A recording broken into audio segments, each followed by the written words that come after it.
اپنی دعوت کے اندر اثر پیدا کرنے کے لیے، مؤثر بنانے کے لیے داعی کو، جو مبلغ ہے، اس کے اندر چند صفات ہونی چاہیے۔ سب سے پہلی صفت یہ ہے کہ اس کے اندر اخلاص ہو، اللہ رب العالمین کو راضی کرنے کے لیے وہ دعوت کا کام کرنے والا ہو، تبلیغ کا کام کرنے والا ہو، اللہ کے پیغام کو آگے پہنچانے والا ہو۔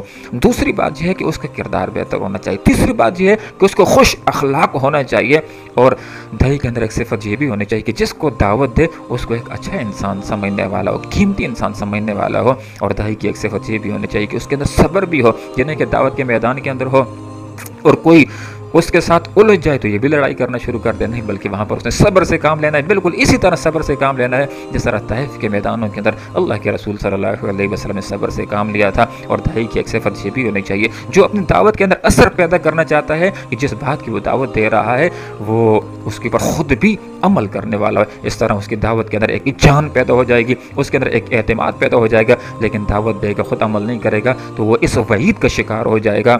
بڑی سخت حدیث آپ صلی اللہ علیہ وسلم نے ارشاد فرمایا کہ قیامت کے دن ایک آدمی کو دوزخ کے اندر پھینک دیا جائے گا۔ جس وقت اس آدمی کو دوزخ میں پھینکا جائے گا تو اس کی انتڑیاں بھی باہر آ جائیں گی۔ حدیث میں آتا ہے کہ اپنی انتڑیوں کو ہاتھوں کے اوپر اٹھائے گا اور گول پھرنا شروع ہو جائے گا، جس طرح گدا چکی کے گرد گھومنا شروع ہو جاتا ہے، پر لوگ اس کے گرد جمع ہو جائیں گے، کہیں گے کہ تو دنیا کے اندر بڑے درس کیا کرتا تھا، بڑی تبلیغ کیا کرتا تھا، بڑی دعوت دیا کرتا تھا، امر بالمعروف کیا کرتا تھا، نہی عن المنکر کیا کرتا تھا۔ وہ کہے گا ہاں میں یہ کرتا تھا لیکن میں خود عمل نہیں کیا کرتا تھا۔ تو جب آدمی عمل نہ کرے تو پھر اس کے لیے انتہائی برا انجام ہو سکتا ہے۔